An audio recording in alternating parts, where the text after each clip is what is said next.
This is the Black Powder Podcast, coming at you live and direct.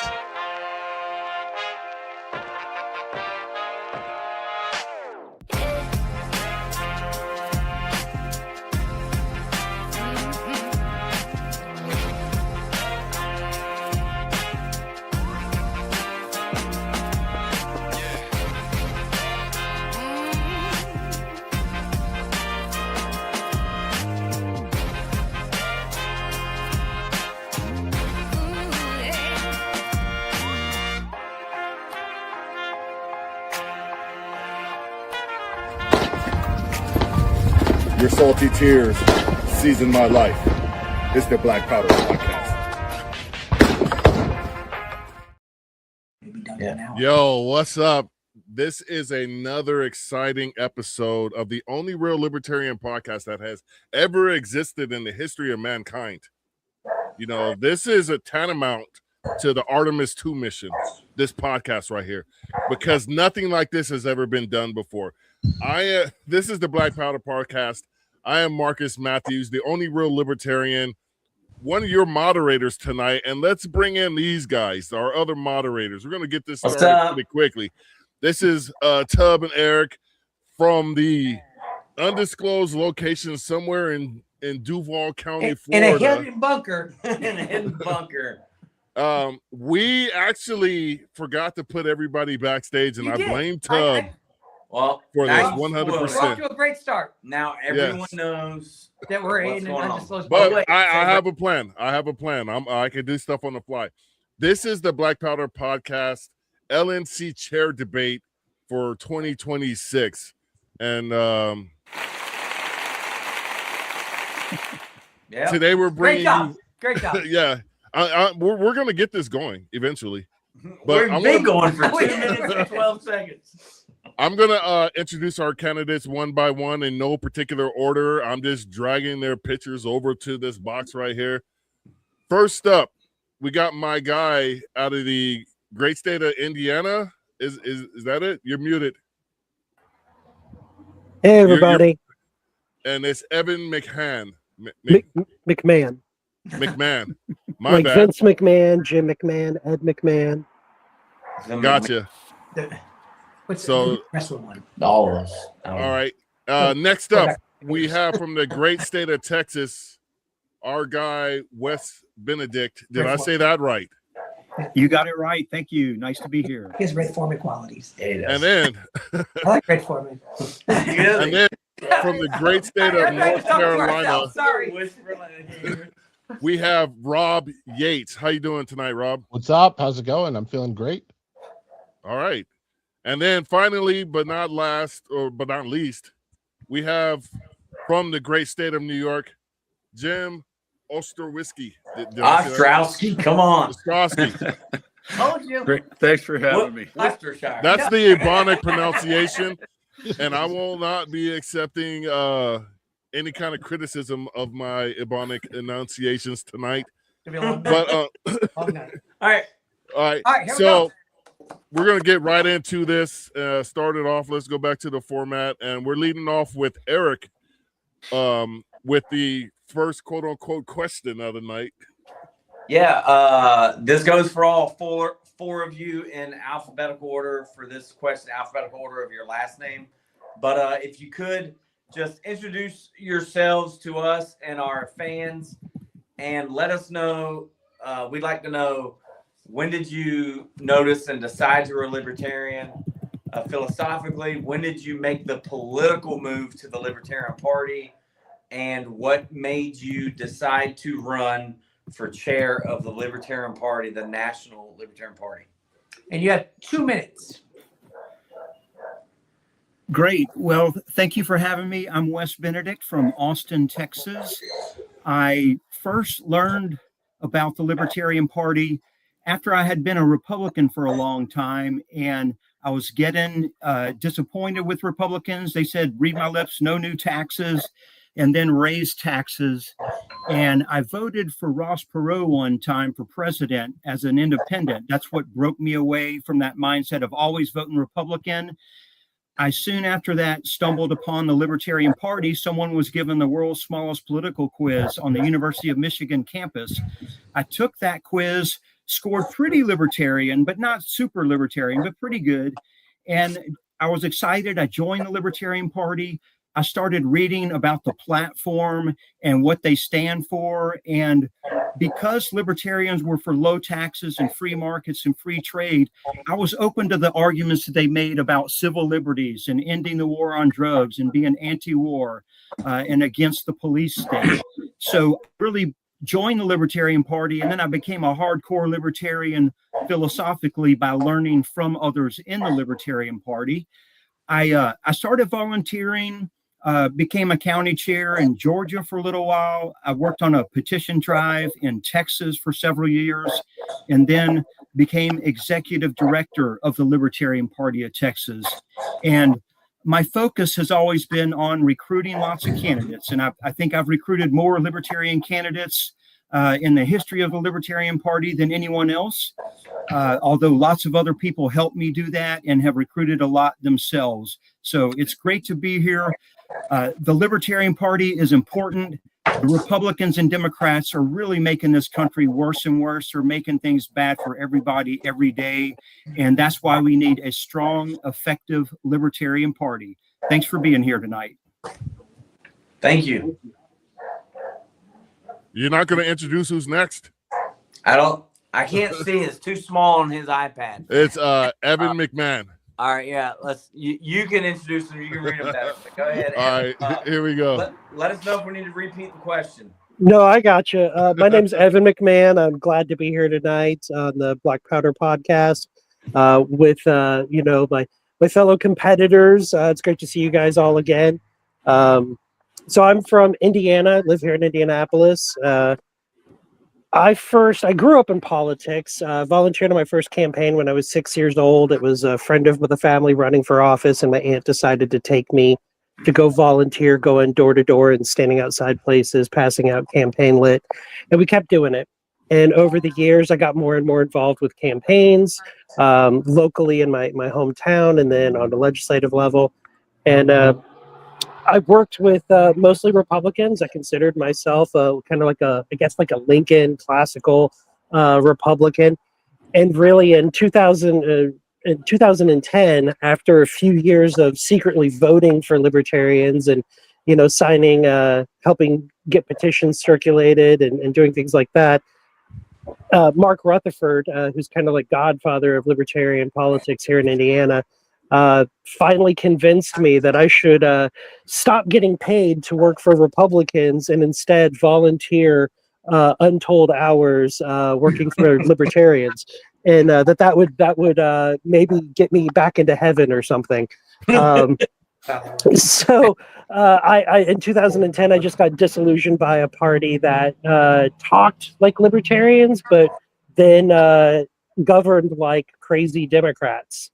And I was like, maybe I should go to the source here. Maybe I should be with a party that actually stands on principle and actually believes in individual liberty for everyone across the board. I got involved in the party, immediately started working on campaigns, ran one of our most successful gubernatorial campaigns at the time. Been involved in the party ever since, served on the LNC as an at-large in 2014. Was executive director of the Libertarian National Campaign Committee for a couple years. That's your time there, Evan. Oh, okay. But if you have any time left over on any of your other questions, you want to come, you can jump back into it again. You can bring this back up later. Gotcha. So next up we have Jim. Thanks a lot. Thanks for inviting me. And excellent question. I actually heard about the Libertarians in 1974.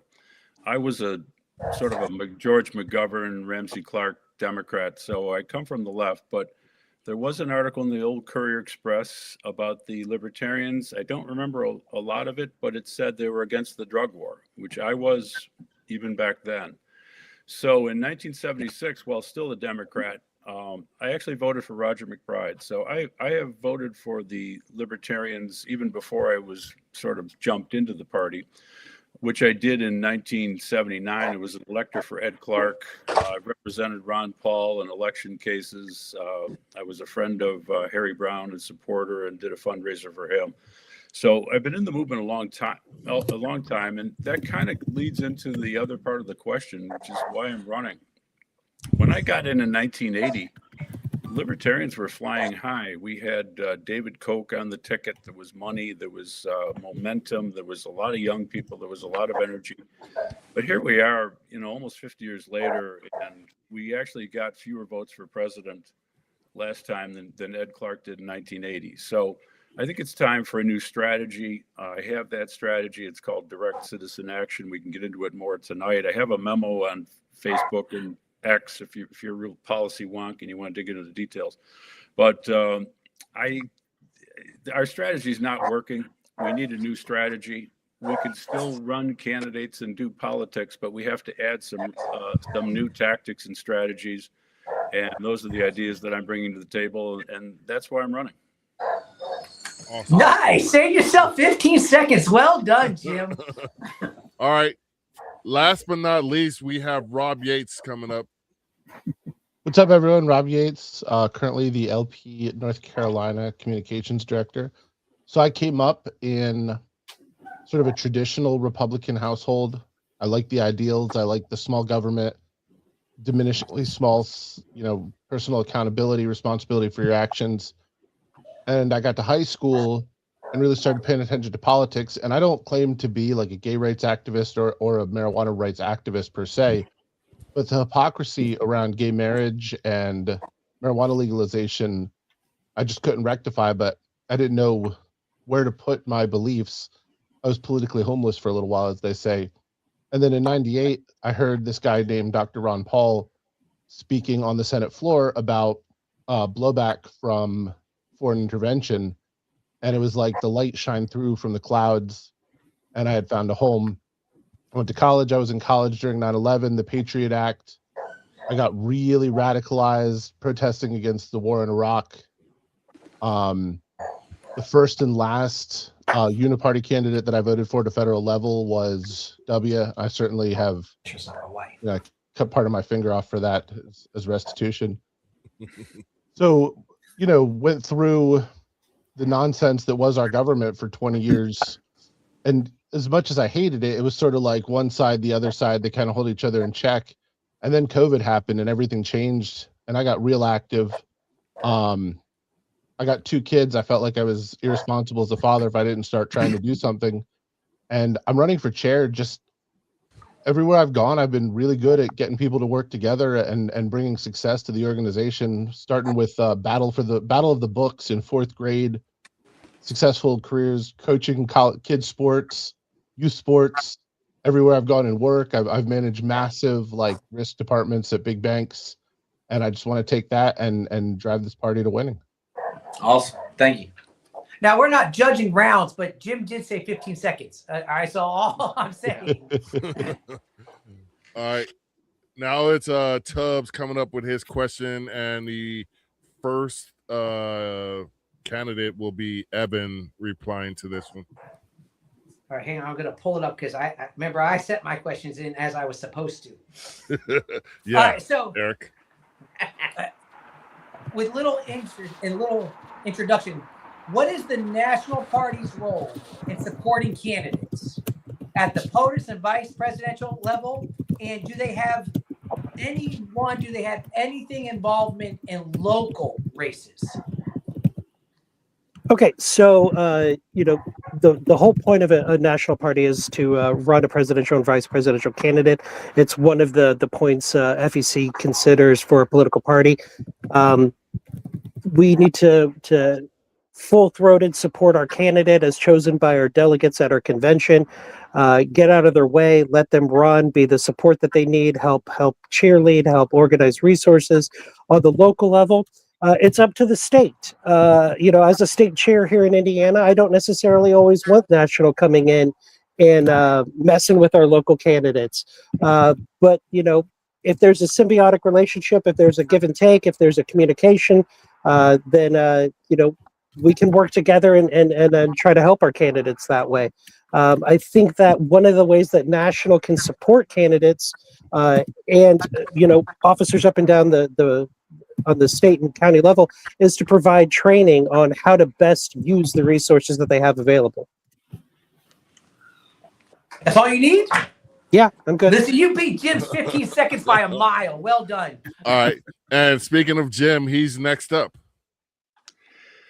Yeah, I think that the National Party, which has a staff and has a large committee, I think that they have to set the tone for the party in terms of strategy and marketing. Those are the two things that are dragging us down. We have the great policy idea called liberty. It's really, in my view, the only real successful policy in politics in the last 300 years. But our strategy is lacking and our marketing is lacking. And I don't know if the state and local parties have time to dig into those issues, but certainly the national party has to set that tone. So what I'm proposing is a new strategy of direct citizen action. And I know that takes a bit of time to explain, but politics is indirect action. Direct action is the individual doing certain things, such as voting with your feet, pulling your kids out of government school, where you immediately, by your own choice, increase liberty. And we can combine direct action with the old strategy of political action. We don't have to abandon that strategy, but the new strategy of direct action will supplement it and make it more successful. We also need new marketing. We need a new logo. We need new messaging. I like the idea of a Libertarian Hall of Fame to introduce the American public to the glorious history of the liberty movement. I think it's a good idea to do that. So I think the National Party can supply those sort of infrastructure things that local and state parties don't have time for. All righty. Thank you very much. Next up, we have Rob. Yeah, so I think that the party at the top, the Libertarian National Committee, has to understand the symbiotic relationship of all the things that we're doing. So it's never just one thing. It's fundraising, it's candidate support, it's affiliate support. I call it parallel systems. Jim calls it direct action. I really like that idea. I very much hope we put more resources into it. I don't think that a pure focus on that is the right way forward. Although if Jim wins, Jim, you will have my full support on that approach. And we have to take advantage of wins in each of those areas to boost other areas. So we get local candidates elected and we develop parallel systems and then show other places how to do it. In particular, in terms of candidate support, we have a lot of candidates around the country and a lot of places doing very good things, getting elected, staying elected, teaching other people how to get elected. But we're not sharing the knowledge. We're not sharing the resources. People can't get in touch with campaign managers who are successful in other places, candidates who are successful in other places. And one of the big things I want to do is create this sort of central repository and communication channel and get everyone involved who's doing well or who is not doing well, so we can help, we can support each other. We can build on our successes. Thank you very much. And finally, we have Wes. Yeah, so the question is, what is the National Party's role in supporting candidates from president on down to local elections? And obviously, when our party has a nominating convention and selects a candidate for president, and that candidate for president, even though some of us know, probably not going to win, they are the best marketing tool for the party every 4 years. A lot of people aren't that interested in politics, but they pay attention to the presidential race once every 4 years. And so it's always important to have a good communicator that can explain libertarian policies to the public and that sticks to libertarian principles so they don't confuse the public about what it means to be a libertarian. Below president, it's really the states and counties organizations and local organizations that recruit candidates. The National Party usually doesn't directly have a role in recruiting them, but the National Party can help to report about all the candidates running and inspire people to run. We do that by listing all the candidates on the website, listing them in our newspapers and newsletters and on Facebook, and publicizing people when they decide to run, and publicizing their results. I have a website, libertarianboosterpack.org, that has more Libertarian Party election results than any other website, more than the National Party website, because the National Party has been kind of struggling to do some of those basics, like make lists of candidates and report who's running. We have, in addition to recruiting candidates and inspiring them to run, you don't have to wait on the county or the state or the National Party to give you permission or to encourage you to run. I've recruited candidates, even though I live in Texas. I've inspired them and helped recruit them throughout the country, in lots of different states. So running for office is great. Wes, thank you. Good job. All right, thank you very much, Wes. Oh wow, I was shocked by the beauty of the. I didn't think something that beautiful could just come on the screen. Look at all this right here. What? In the same room. You're welcome. All right. My question is very simple, and we're going to start off with. Of course it's simple. Oh, Look at it. Here we go. We were playing all night until he got up there. Why are you the best? All right, I need a beer. Why are you the best fit to be the LNC chair? I just want to know. Sell me on you, Jim. Well, I'm only 68, but I got 56 years in politics, believe it or not. And the reason for that, Burke, is that my father was a judge, and up in New York, judges run for office. So from like 1970 on, I've been involved in campaigns. And then I ran for office as a Democrat. I was elected to a Democratic Party position in an assembly district. I've gone up against the machine here. Later on, I ran for governor in 1994. Didn't get the nomination, but it was a very interesting experience against Howard Stern. I'm an election lawyer. I'm a political consultant. I've represented libertarians in court, gotten libertarians on the ballot. I'm a two-way lawyer, a two-way author. I think that it's really nice to have a chairman who could reach out to the gun groups, because the right to bear arms, in my view, is the most important political issue. I've also been involved in drug policy reform. I wrote Cato's report on that. I'm an author. I'm a trial lawyer. I'm an appellate lawyer. I'm not going to lose too many debates against the mainstream media. And so basically I have the experience, I have the strategic ideas. I put forth like 27 new ideas in my memo.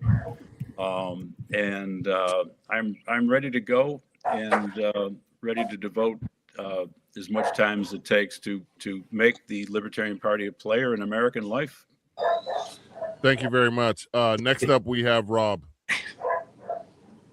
So I want to start off by saying that no matter who wins, I think we'll be in good hands. Like, we got a good slate of candidates here. When I signed up, I thought there'd be a little bit more blood and vitriol, and I very much like all these gentlemen. I think we're moving in the right direction anyway, and they all have a concrete idea where they want to go with the party and how to get there, and that's important. When I was running for mayor of Charlotte last year, as well as trying to get a few candidates in, I had people from around the country working on phone banking,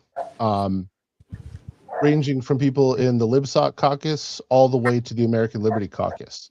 I have, I think, a unique knack for bringing people together and really getting focused on goals and ideas where we agree and putting aside the noise. I've been successful in everything I've done, and it's not some magic trick. I'm good at seeing what people's skills are and putting them in positions where they will succeed, and success breeds success. And I will bring that to the role of chair. Awesome. All righty. Thank you very much. Next up, we have Wes. Well, I appreciate what Rob says, that, we've been a pretty nice group running. When I decided to run for national chair, I said I was going to run a positive campaign. I don't want to tear other people down. the party's done too much infighting, and if I were to attack folks and recruit delegates to show up and win by pushing others down, it might make the party smaller, and there'd be a lot of resentful people after this. So I didn't want to run that kind of campaign, and I'm going to be happy, and I'm going to be a libertarian, and I'm going to keep supporting whoever wins as well. I do think I have the most experience that's needed for this particular role. I served as the national executive director, working in the headquarters full time for over 8 years. That's longer than anyone else has worked for the National Libertarian Party as the national executive director. I worked for 4 different chairmen. I worked for Bill Redpath, for Mark Hinkle, for Jeff Neal, and Nick Sarwart. And I know what the job of the chair is. And one of the primary jobs of the chair is to hire a good executive director and staff and oversee the national operations. And national operations has been pretty weak lately. When I was executive director, we had 14 people on staff, published newsletters, raised money, had big conventions. The website worked. I wasn't perfect. I know that. And our staff wasn't perfect. But people knew that we were at least going to do a pretty good job, and we're a respectable organization to be a part of. In my other work experience, I have an MBA, a master's in engineering. I was an engineer for a while. Right now, I'm a lobbyist at the Texas Capitol, working to pass bills that help with housing and electrical grid supply. All right. Thank you, Wes. Finally, we have Evan.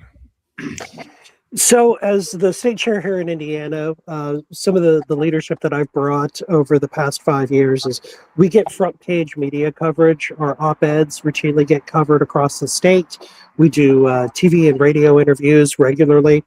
We've provided our candidates the resources and support they need. We grew our party from a $35,000 a year party to a $100,000 a year party. We maintained membership when everybody else was shrinking. We maintained or grew. The type of chair that I am, Rob Yates can tell you that on election day, even though he's not in my state, I sent him a text message thanking him for being a candidate on the local ballot and giving voters an option. Every election cycle, I sit down for the candidates here in my state, and I handwrite a note card to them and mail it to them, thanking them for being on the ballot, thanking them for being a beacon for liberty. I want to be a beacon of liberty for the membership, going around the country, being unapologetically libertarian, bold and radical. I want to make sure that we have the resources, the support, and I want us to grow our membership so that the numbers that we should be breaking records for membership, fundraising, candidates on the ballot across the board. Now is the time. We're up against a hardcore fascist state. We should be growing our membership every single day. Thank you very much, Evan. All right, so we are back to Eric. It's Eric's question now. We get to ask Eric a question now? All right, I'm ready. Yeah. I'm just kidding. So yeah, my question for everyone, and going in the next order that I'll let Marcus pick who goes next, but continuing in the alphabetical rotating order. What are your thoughts on the current project called the Parity Project? Do you agree with it? Do you think it's a good strategy? And if you are elected as chair, will you continue the Parity Project? I'm sorry. Are we with Rob? I think it's Rob's turn. I'm not sure. It'll be the fourth. Marcus, you got one job. The fourth person alphabetically, Marcus. All right, here we go. Rob, to you. So I think the Parity Project is a really good step in the right direction. I like that there's clear messaging, that there are clear objectives and ways to get there. I think that we could probably sharpen the definition of it. Some of it's a little nebulous and the timeline is a little further out. But I would definitely want to keep it going. I think fundraising is probably the key to everything. I mean, you can't do a lot of stuff without money. I would like to see it expanded with multiple similar projects. I would like to see us hold events around the country. I would like us to take advantage of high-profile libertarians, and not just, the podcasting crew, but famous people who are out there as libertarians that we have not connected with and used their platform to expand. I love Lars' idea. Get every single person in America to Google what is a libertarian. I don't think that is an impossible goal by any stretch. So yes, the Parody Project is a good idea. Yes, it's going well. I just think it needs to be part of a broader strategy. Thank you very much, Rob. Next Hey, up, real quick, Marcus, Okay. if you're typing right now, can you mute your mic? I think we can hear some typing going on. Until it's your time to answer the question. Hey, No, Rob, it's not me. Rob, I have a follow-up question for you real quick. So you mentioned about how you like to see more funds coming in. What do you think is the number needed to effectively run the party? Give a dollar amount that should be getting raised to run effectively. So that is a very difficult question because it plays off each other. The more we raise, the more we can do. I would like to see us bringing in over 100,000 a month by the end of this year, like consistently recurring donors, and then grow from there. Okay. All right. Next up, we have Wes. Thank you, Rob.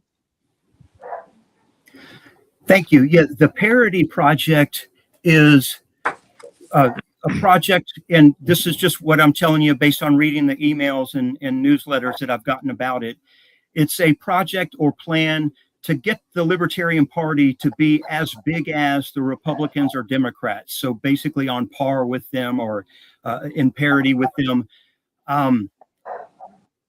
Of course, I'd like to see that. I'd like to see us be bigger than the Republicans or Democrats.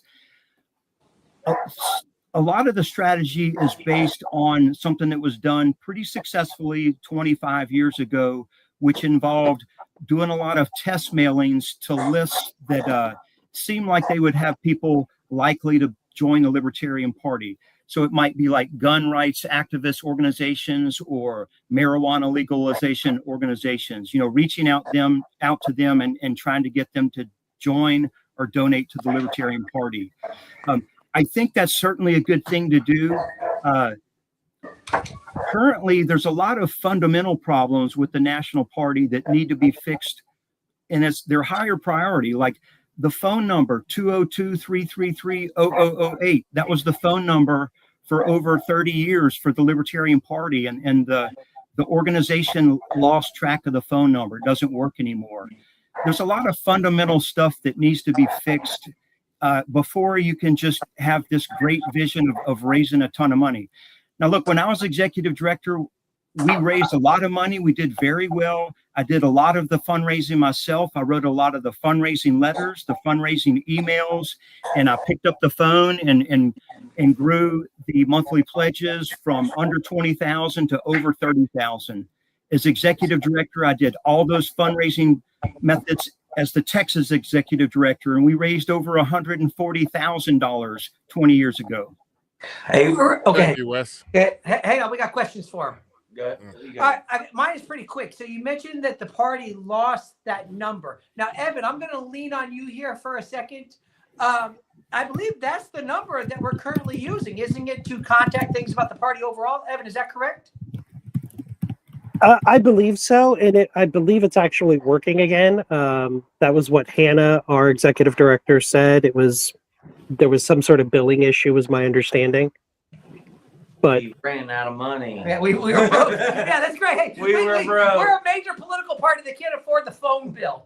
Well, it was actually the issue was Hannah was pregnant and she went on maternity leave when she gave birth, and apparently those bills just got missed. All right, so that number is back to working correctly. With that being said, I don't understand why we don't have more Black libertarians, but we got to move on to the next candidate. So this goes to Evan next, to you with your answer. The Parody Project is fundamental. If you don't grow your membership leads to more candidates, leads to volunteers, leads to donors. Membership is critical to our organization. It's something fundamental that we all need to be focusing on, top to bottom. I want us to break records. I want us to have the largest membership we've ever had on the national level, on the state level. That all leads to more fundraising, more candidates getting elected, more bad policies being overturned. It all stems from membership. And what Wes was talking about was Project Archimedes. And there is currently a Project Archimedes 2.0 going on right now, which is using digital means to target people based off of being Nolanized, like where you fall on the Nolan chart, the world's smallest political quiz. I also want to see that expanded. To answer one of the other questions, I believe that it is very feasible for us to hit $3 million a year by the end of this first term, going into the presidential cycle, and to grow from there. But it all stems from membership. Without the members, we're not going to be able to do anything. We'll just be standing there screaming in the rain. Right now, there's close to 200,000 registered libertarian voters across the country. Those all should be members of the party. We just need to talk to them. Thank you very much, Evan. Oh, you got a follow-up? Yeah, I got a follow-up, and I wanted to ask this to Wes and kind of forgot, but I'll let Evan answer first since I'm using his time. Do you think that there's a problem with brain drain with each new chair in the party and like these projects that seem to work, like Project Archimedes, and then we want to change the name to essentially the Parity Project or Project Archimedes 2, and we get a new chair and they wouldn't do the same thing, they just changed the name? Evan, I'll let you answer first, and Wes, if you want to follow up with that. I was going to ask you something similar on yours as well. I'm going to say no. And the reason why is because I didn't reinvent the wheel here in Indiana. I'm standing on the shoulders of Steve Dosbach, Mark Rutherford, Joe Houtman, leaders of our party that built here. Likewise, we're able to reach back and talk to and find out what used to work. How can we improve those processes today, even on the national level? A lot of our national chairs are still alive and kicking and still active. What's important, though, is that we make sure we're passing that information along. I talk about something I learned from Wes. I used to give Wes crap all the time when we were on the LNC together about the fundraising letters that he sent out. I didn't like them. They were sky is falling, give money today, or we're going to have to fire Robert Krause. But then he showed me how much money they actually brought in. And from that, I've shared that information with people over the years saying, hey, listen, it's okay to do these things on occasion because they do actually bring in revenue. So it's all about us all working together to find the best practices and then use them how you can. But I don't think there's a brain drain. Thank you, Evan. That's your time. Thank you. Okay. And you're going to let Mr. Benedict answer that also? Yeah, and Wes, I'll let you answer that too because I wanted to ask you that earlier, and we kind of moved on. Marcus. So you asked, is there a problem with brain drain or transfer of information from one chair to the next? I think the proper place at the national level to look at that is at the national headquarters and the national staff. I worked under 4 different chairmen, and there was continuity because I was there the whole time and other staff was there. And by the way, it's not just something that executive director is not a job that only I'm capable of doing, even though I think I did a pretty good job. After I left, the couple of executive directors that followed me did a good job as well, because I left things in good hands and they were good people. And the party continued to raise even more money and prosper. So the problem right now is especially bad at the national level, mostly, and it's not the staff's fault, it's just that the previous administrations, not the current chair, the current LNC is okay, but the previous LNC lost or got rid of pretty much all of the existing staff, and a lot of the information and knowledge went away, and they decided rather than recruiting libertarian candidates, they wanted to focus on who for president, who's not a libertarian. Thank you, Wes. Thank you. So thank you, Wes. Jim's up next. We're going to give Jim 3 minutes, and then we're going to go back to Rob and give him another minute as well, just to keep this parody. Hold on. Ours were follow-up questions based on what they said. Yeah, but there's no reason for extra time. Well, Rob, do you have a follow-up to any of that?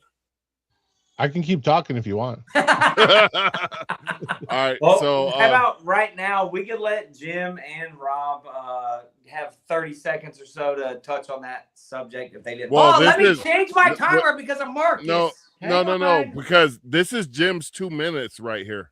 This is his answer because he hasn't answered this question yet. So this is his solid. So we'll give him 2:30, I guess. Go All right, ahead, here we Jim. go. Yeah, so Yeah, this is still the parody Hey, project. this is the guy that keeps saving us time. He doesn't need 2.5 minutes. He's gonna bust out an answer in 26 seconds. Watch. All right, go ahead, Jim. I talk soundbite. Had a million press conferences in my life. I don't think that we're going to grow the party with the same tactics that have not worked for 50 years. I did a little podcast after Florida, and they said, Harry Brown, Ron Paul, you think you're smarter than them? You think you're going to work harder than them? They worked as hard as they can within this system, which is rigged. And that's the problem. Politics is rigged. It's in my memo. I have 11 reasons why it's rigged. I'll read you the first one. The government controls the schools.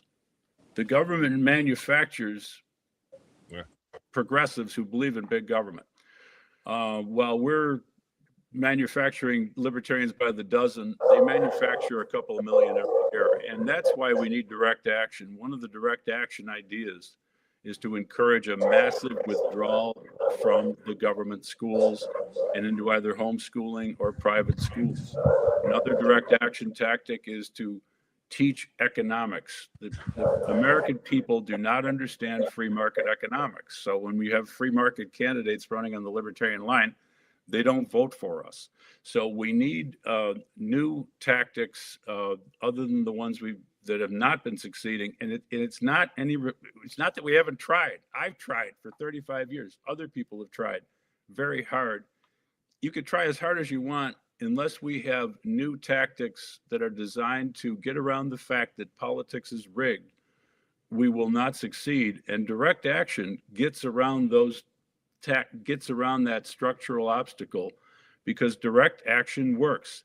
If you move from California to New Hampshire, you have increased your liberty and you have starved the beast of California. You maybe even increased a little bit of liberty in California. Direct action works. Politics does not. Politics is rigged. And that's why we need to supplement it with a new strategy of direct action. I have 5 separate ideas that I've talked about in various debates. I can talk about them later tonight. Thank you. All right. So thank you, Jim. Now we're going to go to Rob, and I'm coming from the 4th largest economy in the world, California. Too bad your dad doesn't have a role in the church. Rob, this is you. Did you have a follow-up on that question? 30 seconds.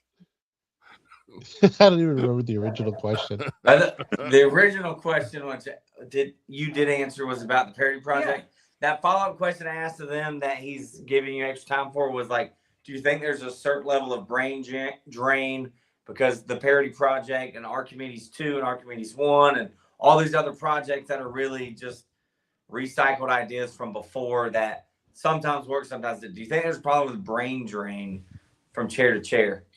So certainly, and it's not just from chair to chair, it's factions coming and going, and infighting drives a lot of the brain drain. The focus needs to be on what works and what doesn't, not on who did well or who didn't. We love pointing fingers, and we're not as good at rectifying mistakes. Awesome. Thank you. All right.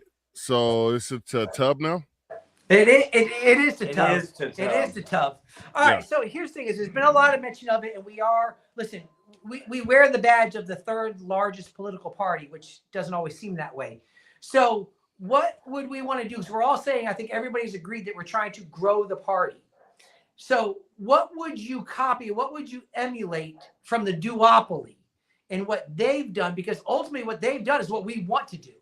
So what tactics, what have you seen the duopoly do that you would copy in order to get us to the status of like a true, legit 3rd largest party? And this question goes to Wes first. Wes, you're muted. Hi, I'm back. There you go. What would I emulate from the Republicans and Democrats? Boy, that certainly not their policies, because they just grow government and make our lives harder. They raise our taxes. I live in a Republican county, in a Republican state, in a Republican nation, and spending's going up in all 3 locations. And President Trump just started bombing Iran and getting us into wars. California, they're passing laws making it almost impossible for people to afford housing. They make it so hard to build new supply of housing that everybody from California is moving to Texas. And we're starting to make it hard on Texas people to build housing in Texas as well. That's what Republicans and Democrats do. So I don't like their policies. I don't like what they've implemented. What they do is recruit candidates and run them up and down the ballot for every office out there. And even in Texas here, where it's a strongly Republican state, the message from Democrats is we need someone to run for every state representative office in Texas. We need to challenge all the statewide offices. And Democrats are doing that. They want to grow, and they know the best way to grow and to get your policies out there is to have candidates working up and down the ballot. It's like having a whole bunch of small organizations or grassroots organizations working to build your brand and to organize people and to recruit folks and to put pressure on the other parties and to help get lots of publicity. So my number one thing is libertarians. If you want to make the equivalent of a $10,000 donation to the Libertarian Party, instead just run for office. Thank you, Wes. Californians to Texans also is bringing in and out there. We're going to go to Evan next. Evan, to you. So the thing that I would emulate actually comes from Democrats, and it's empathy. We're really good at the logic, at the reasoning, at the fiscal. We understand the mathematics of the situation, but what we don't understand is the empathy. We don't have the emotional context of the person that we're talking to. And Democrats are really good at connecting with people on an emotional, empathetic level. My example that I give is when there was a formula shortage and mothers were struggling, trying to figure out how they were going to feed their children, their babies. I saw somebody, a libertarian on Facebook, when a woman said, I don't know what to do. He said, this wouldn't be a problem if we didn't have these monopolistic regulations in the way. And all I could think of was, instead of telling her what the problem is, why don't you help her get formula? Why don't you help her find somebody in her community that can help her, instead of trying to teach her what the problem is? So oftentimes we want to beat you over the head with the solution before we actually hear what your problem is and how it's impacting you. And I think if we led with that first, we'd be more successful at the door. Thank you, Evan. Very good, Evan. And for the record, that was probably me on Facebook he's talking about. All right, so we're going to Jim next. Yeah, I'm going to use this question to reiterate the main theme of my campaign, which is that we need a new strategy, because we really can't emulate the major parties. Again, my strategy memo, which is on X and Facebook, because you won't have time to go into it tonight. The two parties monetize their control of the government. I mean, their candidates end up making money. Sometimes they end up making millions. Our candidates lose money in the process of campaigning. So for that reason and the 10 other reasons why politics is rigged, government grows by its very nature. They have the ideology of progressivism behind them, which has been dominant since Woodrow Wilson. We're going against the grain. Every 4 years, we reenact Pickett's charge by running a presidential candidate against a strongly fortified position, and we get our asses kicked. How many more election cycles do we have to use a strategy that doesn't work? Direct action works, and we can succeed without emulating the corrupt practices of buying votes that the Republicans and Democrats do. So that's the theme of my campaign. Thank you. Thank you, Jim. And finally, we have Rob. So before we can talk about strategies from the uniparty we can emulate, we have to understand what we're up against. We're essentially like a JV high school team playing two Hall of Fame teams who also happen to own the refs, the decision board, the rules. They get to make a decision on every disagreement. They change the rules for us, but do whatever they want. It is a Herculean task, but it is not a Sisyphean task. So what the Uniparty does is they pay a whole lot of money and they just workshop different messaging, because it doesn't matter what they say. They're going to do what they're going to do. They never stick to what they say. So they go out and they bring in focus groups. They do tons of internal polling. And when they come out, they say, okay, this is exactly how we're going to frame this message. This is going to get people behind it. They pay a whole bunch of influencers to push that message. And within a few weeks, they have their whole team getting on board with it. The particular part of the strategy that I think we should emulate is very targeted messaging. So we pick a policy or an aspect of principle that we want to elevate, and we tailor the messaging for that to the group that we're going after. So you can sell the same message, to farmers and to inner city artists, but you just package it very differently. And as targeted messaging starts to pay off, we refine it and refine it and refine it. We bring in more people who are better at messaging to certain groups, and we just continue to spread our outreach in a more effective manner. Thank you, Rob. Very good. Oh, That's you. yeah. I had to check, make sure I still have my wallet. You're the black man. If anybody in this group is going to steal a wallet, it's you. Yeah. And you know you're broke. Why steal your own wallet? But you never know. And that's a perfect segue into my question. When I go to Who's going to break into my garage? No. When I go to these libertarian events, I stand out. Not because I'm 6'5". It's because typically I'm one of maybe one or two black people there. How do we expand this tent? Because we're not going to win with the demographics, and people can talk identity politics, any other BS they want. But the simple fact of the matter is we're not going to win with the current demographics of the Libertarian Party. How do we expand that outreach? And I believe we are back to the top. So you would end up being back to the West. top last. No, went there last time. It's the next guy, right? Oh, it's Evan, right? Yeah. So we're gonna start off with Evan. Here we go. I got about 8 minutes left though before I turn into a pumpkin. I got you. All right. The number one thing is I believe is one, we have to own some of the issues. We need to own police corruption and violence in our communities. We need to own justice reform. We need to own ending the drug war. Those have been our issues since the early 70s. The Democrats have lifted it from us and done nothing to change it. We should be talking about jury nullification. We should be talking about communities taking back their neighborhoods from corrupt zoning regulations and business regulations. But more than anything, we need to hear what people are saying and not dismiss them because they're not saying libertarian things. You can't be angry with someone who hasn't learned your philosophy. You can't dismiss them out of hand because they don't know what you're talking about. Instead, have those conversations and slowly bring somebody towards libertarianism. We want to just fire hose the libertarian Kool-Aid into your mouth, when in reality we should be giving people shot glasses of liberty at a time to slowly get them towards the idea of liberty. When I first came into the party, I was like, oh, some gun control is good. We don't want crazies and people on the no-fly list and all these other peoples to have guns. There should be, universal background checks. And now I'm if they have nukes, I should be able to have nukes type of person. But I had to grow into it. I had to grow into that idea.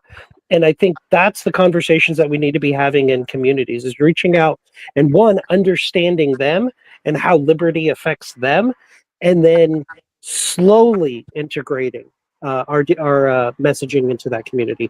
Don't try to force it and shoehorn it. Thank you. To Jim, I thought I went to Jim. Here we go. Yeah, here we go. Yeah, good question. There's no easy answer, but I think it would help if we had a chair who wrote a book called Progressive Big Government's War on Black People, 1865 to 2024. I've also been a advocate for ending the war on drugs, and which particularly harms the Black community, not because Blacks use more drugs, but because they suffer the consequences of the crime and corruption, disproportionate because of the way the war on drugs is structured. And I represent a lot of African Americans trying to get pistol permits, and so we can reach out to Black people on the Second Amendment. And believe it or not, in high crime neighborhoods, the law-abiding people actually have fewer guns. So there's a lot of misconceptions here, but these are issues I have studied. I've studied it historically. No group has suffered more than Black people and perhaps American Indians in the last 405 years under big government. And so, again, there's no easy answers, but I'm very familiar with these issues and ready to reach out to that constituency in very strong terms and urge them to join the Liberty Movement. Thank you, Jim. And to Rob, hold on, if I could drag it. Here we go. Thank you, Rob. You're welcome. Is that it? No. All right, have a blessed day. There we go. Good job. I actually said this at our debate in North Carolina as well. The two groups that it's our biggest failure of not bringing every single individual into the party are Black people and Native Americans. Okay. No one has been just terrorized more by our government historically in the United States than those two groups. I think this comes back to the targeted messaging campaigns. And I also think that this is where Jim's direct action idea, I call it parallel systems, really has potential to take some legs. I think if we go out, you look at what Maj is doing with Black Guns Matter, and we actually provide training and show people alternatives and use that as a gateway into spreading messaging. You provide the proof along with the idea, and that gets people on board. Thank you. And finally to Wes. Yeah, what do we do to get more African Americans and or other minorities involved in the Libertarian Party? We've had some very high-profile candidates like Ricky Dale Harrington Jr. He ran for U.S. Senate in Arkansas, and he got one of the highest percentage votes of any Libertarian for U.S. Senate in the history of the Libertarian Party. It worked very well. John Mons ran, I forget what office, it was like public commission, some insurance, I don't remember what it was. Anyway, public service commissioner maybe in Georgia. African American, he got like 1 million votes or something. It was a very good, strong result. If you recruit candidates like that, they help put a good, positive, diverse view out front for the voters. What you can't do is recruit a lot of libertarians who come across as racist and mean and white nationalists. And we have had some problems with that in the last few years. If any of you who have been hearing about the Libertarian Party of New Hampshire, they put out very racist, awful stuff. President Trump talking about how horrible Mexicans are. They're coming here and they're raping and stealing or whatever. Look, libertarians have always been for free markets, for open borders, for trade, for easier immigration. If we want to have people not just be an all-white Libertarian Party, we need to make sure we do support the policies and don't put out a message that scares others away. And I think the party's been historically, it's been very good on those issues, and certainly the drug war is one we've always been good on, and we've realized who that hurts a lot of. But we just need to be welcoming. And I've recruited candidates who spoke Spanish in Texas because it was so important. Thank you, Wes. Thank you, Wes. Thank you, Wes. We're gonna go to Evan. He's gonna give his closing statement because he has to catch a flight. So thank you very much, Evan, for coming on tonight. And go ahead. Thank you, guys. My name's Evan McMahon. I'm the chairman here in Indiana. Hope to be your next national chair. You've got a lot of great options. We all have a lot of experience. We all have a positive vision for the party. It's just, who do you want to drive that ship? Who do you want us to get to the finish line? But I look forward to seeing everybody in Grand Rapids, all of my competitors here. I wish you all safe travels, and I'll see most of you guys in Texas. Appreciate it. You can message me email me indyliberty@gmail.com, or occasionally I check Twitter, but I'm at Bad Evan on Twitter. So thank you, everybody, and have a great night. Thank you, Evan. I'll see you in El Paso next year. You try to go next year, exactly. I'll make sure there's a hotel room available for you. He'll I appreciate be on the corner somewhere. Just find him. All right, everybody, say goodbye to Evan. Thank you very much for coming on. See you later. Yeah. And then next up, we're going to get Jim's closing statements. Thank you, Jim, very much. No. Who's next? Hold on, Marcus. What did you just say? We're getting Jim's closing statement. Can't hear you. Did Hello? we freeze? You know what? Yeah, it's you guys. Jim, We might can you have hear to me? go out and come Yeah. back in. Yeah, I can hear you. Rob, can you hear Can me? you hear Marcus? Yes. You can hear Marcus. Sorry about that. All right. Next up, we have Marcus, Jim. hang on. I can't hear you, but can you hear me, Marcus? Yes. All right. Remember, we're not at closing points. We're where they ask each other. Oh, yeah. My bad. See, he forgot. I can tell right there. His face already forgot that. Yeah. We're gonna go out and come back in. We're gonna dip out. Yeah. We'll be right back. Okay. Go ahead and move forward with that. Yeah. So this is the segment of the debate where you're allowed to ask your fellow candidates a question. Obviously, Evan had to go because he has an early flight, but Jim, your question to either one of your fellow candidates. If any. Well, I guess my question, I've been harping on direct action. I'd be interested to know, I think Rob has already addressed this a little bit. What do you think of the idea of, in addition to running candidates in conventional politics, having an additional strategy of direct citizen action, such as voting with your feet, pulling your kids out of school, teaching economics, getting armed, getting fit, getting trained? What do you think of that strategy? So I love this story. I tell it a lot, so I apologize if you've heard it. But last summer, we went on a cruise with my in-laws to Alaska for their 50th wedding anniversary. And I came up one day on the cruise to the top deck where the pool was, and my then 9-year-old son was talking to an older couple. And I was like, uh-oh, what's he saying? And I went over, and he was explaining to them why the Federal Reserve is the root of all evil in our country. And one of my proudest moments as a father. But we homeschool. We use Tuttle Twins, Classical Learner. We work to create our own curriculum. You say direct action, I say parallel systems. So if I say parallel systems, I mean the same thing. It's just the terminology I've come up with. I think it's critical to growing the movement. It is very easy to go out and sort of pontificate to people about how we can do things better. But if we don't show them the way, to use the old analogy, I think the horse wants to drink, we got to lead it to water. I think it is not only viable, I think it's a critical part of how we move forward. Just for me, we are not going to win without the electoral element, because there's just too many people with too much power, too much influence on the monopoly on violence, and we have to legitimize what we're doing in their minds.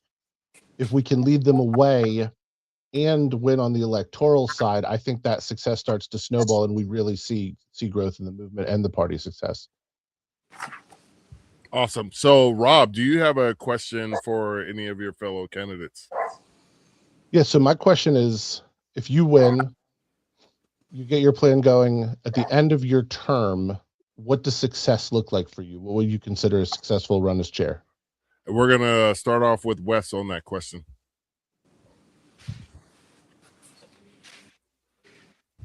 Muted. Thank you.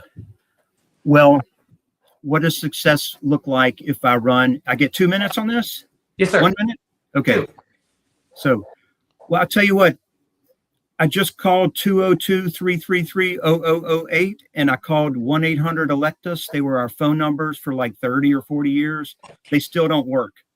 And so I'm going to fix some of those fundamental broken things. You can talk about raising money and all this stuff, but if your website won't take money, or your phone number won't answer the phone, or if you're not doing fundraising, then you're not going to be successful. So I'm going to make sure that those basics are working so that we have a functional organization. I will be pleased if we get well over $1 million per year. It was always that high 10 or 15 years ago when I was executive director. It should be easy to get it back up to that, and we should be getting it up to 2 million a year in just a couple of years. I'd like a website that lists all of our candidates. When I was executive director, we had like 500, 600, and 800 candidates on the ballot in major election years. And I published them all, the whole list, before election day, so all our libertarians knew about them and they could go out and volunteer for them. And we reported on their election results in the newsletter and on the website, so everybody could see, wow, look at all these candidates that ran. Oh yeah, a bunch lost, and some of them won too. That's cool. And look what that percentage that guy got, and all the press he got because he ran, whether he won or not. So I want to get the party back functional again, and doing the things that we know work, and putting money in the bank so we can also do more of the new things and the experimental things that people come up with. Thank you, Wes. And this goes to Jim next. So, Jim? Yeah, I'd like to see the Libertarian Party become a player in American life. Our ancestors in the historical liberty movement changed the world. And I'd like to see us start to do that. Let's get a national school exit movement going in a coalition with other like-minded groups like Monster Liberty. Let's go from 88% government school to maybe 80%, 75%. Let's have an app for each county in the United States, so people, if they're dissatisfied with big government, in addition to trying to run candidates, they could actually move and immediately change their situation for the better. The most successful idea in the modern libertarian movement is the Free State Project. We can nationalize that and make that into a national thing. We could teach economics. We can use these direct action strategies to change the country. That's what I intend to do. And I think what we can do is double or even triple the membership, because people will be energized and they'll want to be part of this great new movement, particularly now that MAGA has failed. And I pointed out the other day, every populist movement after World War II has failed. And it's really up to us to change the trajectory of this country, because no one else is going to come to the rescue. Thank you. And Eric Brakey is a friend of the podcast. He's been on here a few times. We appreciate him. Wes, to you. This is your time to ask your fellow candidates a question. Okay. Yeah, I have a serious question. Why am I the best candidate for the LNC chairmanship? So, okay, never mind. Wait. I was about to go to Rob. It was his. All right, Rob, tell us why you think Wes is going to win all of this. Wait. I'm sorry. I want to ask a different one, a different question. For real, the national headquarters staff does have a major impact on the party operations and the messaging that gets out there. Have you thought about what you might do to help the Libertarian Party national staff be more effective? And that's to you, Rob. Yeah, I mean, we got to get real paid staff in. Some of the roles that we have people doing volunteer stuff, and I love our volunteers. I appreciate every one of them. People are coming in and learning things on the job, and by the time they learn them, it's years later. I think we need to hire a professional fundraiser. I think we need to bring in some real focus groups and some real internal polling. We got to spend some money and get staff on there that is committed for the long term. We talked about brain drain earlier. If you have paid staff sticking around in between administrations, I don't know if it's chair administration, I don't know what we call it. We probably need our own word for it, but you don't lose some of the knowledge and the experience that's gained. You don't have to break every single time there's new staff coming in, new elected staff coming in. We just need to hire people. And to Jim, same question. Yeah, I'm going to reiterate the same theme. We had the two best people we've ever had run for president are Ron Paul and Harry Brown. If those magnificent people couldn't make this strategy work, I don't think anybody can. And again, it doesn't matter how good the staff are. I assume they're all superb. The first thing I would do is get them working on new strategies, and they'd be energized and knowing that these strategies, if put into effect, will actually succeed. And so the same staff that might not have been successful with a failed strategy can achieve a phenomenal success with a brand new strategy of direct citizen action. Sweet. And so at this point, thank you, Jim. Is this the point where we get to the closing statements? Yes, now you got it, Marcus. You're crushing it. I'm following along with the I'm about to class. crush All right. And so who did we start with? Let's go with Jim. Jim is Jim. And these are 1 minute. 1 minute. 1 minute close. That's Wes. That is Wes. Yeah, I just want to say, look, I'm a bit of an outsider. I'm the one proposing a drastic change in strategy. So I love the debate format, but to really understand what I'm trying to do, check out my memo. It's on X and Facebook. All the details are there. I bring a tremendous amount of experience in conventional politics. We're going to keep running candidates and doing elections, but we're going to add a new strategy that will synergistically make the conventional strategy work better. For example, the fewer people we have coming out of government schools, the more voters we'll have. The more people understand economics, the more voters we'll have. So we'll have a brand new strategy. I want to do a Libertarian Hall of Fame to teach the American people about our glorious history that they do not learn in government school. I want to have an international strategy conference. I don't think we've ever had one before. We need a new logo. We need new marketing. We need an entirely different approach to advance the greatest political idea in human history, which is liberty. Thank you very much, Jim. And that leads us to Mr. Yates here. Your closing statement and where they can find you. So, Rob Yates, LPNC, thank you all for your time. Thank you for having us. Thank you to everyone for listening. Here's my closing statement. Stop putting so much faith and hope in the LNC and the chair. If I win, I will do everything I can. I don't sleep. I don't stop. I don't give up. I promise you that. I will do everything possible to give you the power and the means to advance liberty. But if we really want to win, if we really want to succeed, it requires everyone listening, everyone watching to go out and live in a way that helps grow this movement on your own. Don't wait for someone else to get elected. Don't wait for the next chair, the chair after that. Don't wait for the next candidate. Start a movement at home. Do something for yourself and for your community. Be a positive messenger, be a beacon of liberty where you live, and good things will come from that. And I'm Prosper Charlotte 2023, PROSPERCLT 2023 on Twitter. Thank you very much, Rob. And finally, to you, Wes, your closing statement on where people can find you. Yeah, thank you for having me here tonight. My name is Wes Benedict. You can find me by Googling Wes Benedict or go to Facebook and look for Wes Benedict. I'm pretty easy to find. A lot of people have put a lot of time and money into the Libertarian Party. They've run for office. They've donated money. They've volunteered for campaigns. And the Libertarian Party is important. We put out messages and policies that are very much needed in America and actually throughout the entire world. We are the ones who are going to make the world a better place to live. And we need a party that helps us do that, that helps us be successful.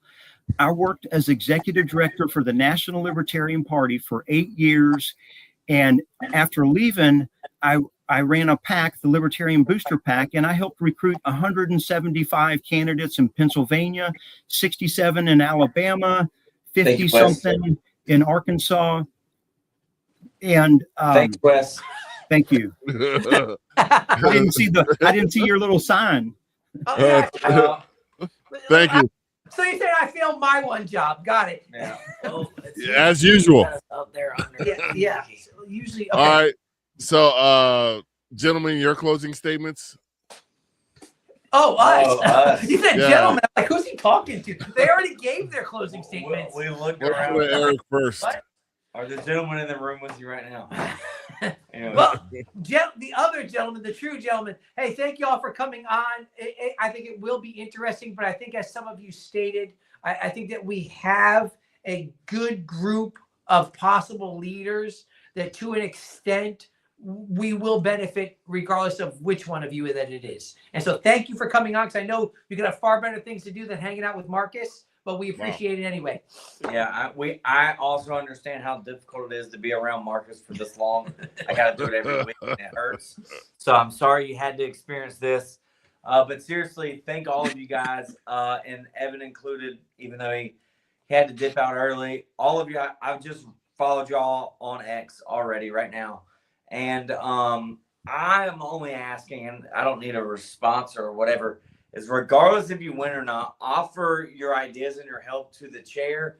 Consider running for vice chair along with some of these guys if they're open to having you there. You know, like build those relationships, those bonds, keep working with one another, because that's the only way we're going to be able to grow this party, is if we don't lose the brain drain right after convention and 3 of the 4 take their ball and go home. So, but I appreciate all of y'all, and I think this is a huge, this is a good episode. I really enjoyed it. So thank you. Yeah, I want to thank you guys very much. I want to send a special shout out to Joe Hanush for putting this together. He's one of the few. Thanks, Tub. He's one of the few Florida men I actually like, aside from my father, who lives in Florida for some strange reason. I question him on his choices as his oldest born son all the time for moving down there. But My wife, like I you're said, the oldest one. If you were my oldest son, I would get as far away as possible also. So thank you to Joe Hanush. Thank you to everybody who watched and listened. I would ask everybody to share this so people can see who you are and listen to you all, because the problem with the duopoly, the third parties, is they try to define us. And one of the things libertarians have to do, and one of the things this podcast is doing, is we're going to define ourselves. So I'm very pleased with all of you guys. This was one of the better shows that we had, because we had a chance to listen Marcus was quiet. to leaders. So thank you very much. This has been the Black Powder Podcast, the only real libertarian podcast that has ever existed in the history of humanity.